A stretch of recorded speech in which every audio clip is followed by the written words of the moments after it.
Jackson 10, I'm John Bachman. And I'm Emily Turner in tonight for Tanika Hughes. Police say these three men were arrested in connection to child sex abuse inside the church.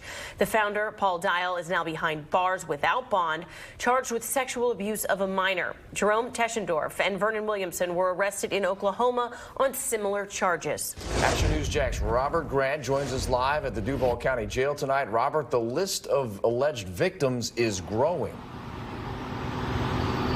Yeah, John, since the story broke, more than a dozen more victims have come forward to one of the attorneys on the case, each with a disturbing story of abuse and also isolation, one they say does not stop here in Jacksonville. Intense, intimidating, psychopathic, power hungry. Words to describe their experience at the Jacksonville Assembly of the Body of Christ Church from the alleged victims who saw it firsthand at a young age growing up in the church. The story stronger with numbers, each with a theme of isolation. We weren't really supposed to communicate with outside folks. Trauma, they say, stuck with them even after escaping. You live with the trauma, and it affects your life. It affects your relationships. It affects how you are in your relationships. It affects how you are with your children.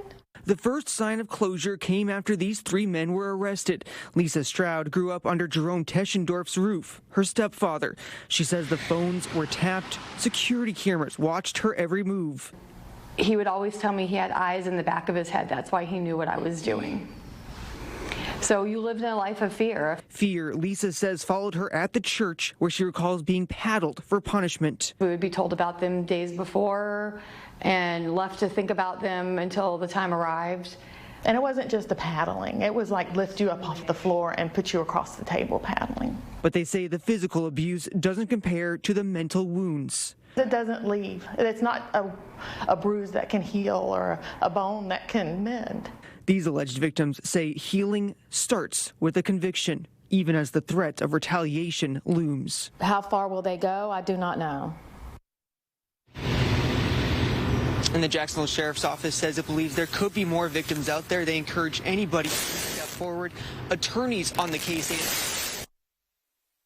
All right, that was Robert Grant reporting. Sorry for the trouble with his mic.